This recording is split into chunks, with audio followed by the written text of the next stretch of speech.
This is the second session, as you might probably know. And in this session, what we're going to talk about is infrastructure, cybersecurity threats and developments is the term that we use in general. And what I have here is just a very short little presentation to tell you what I mean by infrastructure. I probably would have been maybe nice if I did that before, because then people would be able to decide whether to come or not. But anyhow, that's life. At ARC, as a background in a sense, we now talk about our cybersecurity. In the past, we used to talk about that we had ICS cybersecurity. And then I expanded it to be industrial cybersecurity, because I thought ICS was a little too specific. Then we said, well, what about infrastructure? Which we do cover that kind of cybersecurity, and it is different. We think it's different. So we added that. And then this year, we're adding smart cities. And again, when you get to the last session today, you'll see why we think smart cities is a very big, important issue and why we added it. So at ARC, we now talk about having industries, infrastructure, and smart city cybersecurity. Now, what do I mean by infrastructure? I've distinguished this from industry. It's the basic facilities, services, and installations that are needed for the functioning of a community or society in general.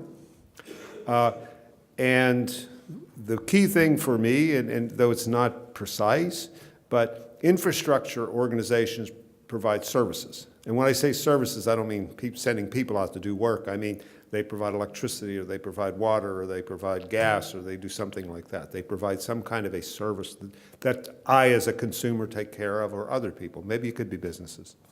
And usually another difference, I think, is that infrastructure organizations, they're not just responsible to shareholders, they're responsible to the public. And so many of them are subject to regulations and oversight by a lot of government organizations. And that has implications because compliance and regulations and things like that become much more important. There's different industry industry regulations, industry requirements for cybersecurity. Now, these are the kinds of things that we think of as infrastructure. And in the end, and again, we cover all of these things as well as refining and chemicals and stuff like that. But we kind of distinguish these because there's different issues involved. So for infrastructure, for us, it would include things like energy. And when I say energy, I mean power plants, power networks, and it could be electrical power. If you look at my little pictures there, another one could be pipelines, where you're providing gas or oil or something like that. Pipeline, in this case, it would be an infrastructure service. Water treatment systems, as well as water distribution systems. Transportation is an enormous area. It's not something that I personally have covered a lot yet, but it's something that's growing in what we're doing. And when I say transportation, I'm talking in the broadest sense. Metros, train systems, rail systems, docks. We happen to, one thing a lot of people may not know at ARC is we have a very big logistics practice. And we've been doing that for a long time. I used to be involved in that. It's been around for a long time. We actually have a separate thing called logistics viewpoints and stuff like that. So we're very much into logistics, which involves all of these kind of travel things. So it's docks, airports, as well as when you get down into the cities and you look at our growing interest into smart cities, one of the things there are things like traffic systems, because there really are little control systems controlling traffic. And today it's getting much more sophisticated. And then we also have telecom systems, data centers. Again, that's providing a service to people, a very serious service. If you lose it, it's very important. And again, and when I say something like a data center, the issue there is more like air conditioning, power supply to the center. It's much more. It's not looking at the data inside the devices. Public safety, healthcare, hospitals, and so on. So all of those at ARC we would consider infrastructure, and I would also make the point we consider them in the realm, it's not purely in the realm of industrial cybersecurity, but that overlaps. Industrial cybersecurity people have a responsibility to be concerned about that.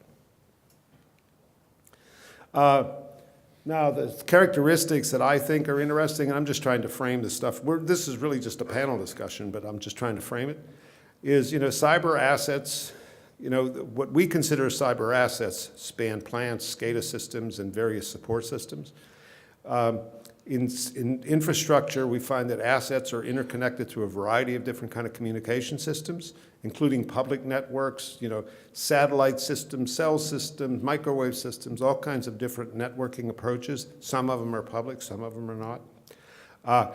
One thing we find is different with infrastructure cybersecurity is there's a whole range of different kinds of standards that are involved. I mean, if you're in the other room here, which is where I've done my, well, not in the other room, but in that area, the industry, a lot of the focus there is on IEC 62443, or there might be some NIST things, the NIST framework. Some of that is relevant here, but some of the standards you'll see down there are not really covered by those efforts. NERC-CIP, for example, is a specific kind of a thing for power industries. In the nuclear world, you have standards like NRC 5.71, well, you can see them on the thing. I don't want to read them all. The rail system have other kind of regulations and standards. Medical systems have different standards. Public services have different standards. So one thing we were hoping to do is to educate people and make people, particularly like suppliers and things, aware of these other kind of standards and what's happening in those industries relative to those standards, which ones are important, what are the trends that are developing, where are standards needed, and things like that. So I make that point. One of the big things with infrastructure organizations, again, like companies certainly are worried about losing money. They're worried about safety. They're worried about preserving their assets and stuff. But infrastructure organizations have, mandated requirements on delivery of certain services, like in the power industry, to the community. If they don't do that, they get fined and everything else. They can lose licenses and things like that. And the last point I have on that makes cybersecurity a little difference there is compliance reporting. I think for those who are familiar with the NERC-CIP stuff, a lot of people complain that it's all around compliance reporting, which some people say is all bad. Others might say at least they're forcing people to do some things. But there's a lot of other kind of reporting that's required. And one of the things I hope to talk about with the panel is, where is regulations going? What is happening in different industries? So these are the kind of issues I'd given. I think it's probably the same questions I actually wrote down for the panel as some seat questions or ideas. But some of the kind of issues I was hoping to explore in this session, though we're going to drive it by questions from the floor. I mean, we're hoping to do this session. But things like what are the key differences between infrastructure and industry operations that require different cybersecurity strategies? What's different between a water treatment plant or a water distribution system and what somebody has to do in oil and gas in a refinery or something? What is it that's different? Why doesn't IEC 62443 fit everything, kind of a thing? Then I wanted to ask, to me, I think it's important to understand the role of the regulatory agencies and how that impacts the cybersecurity that's required.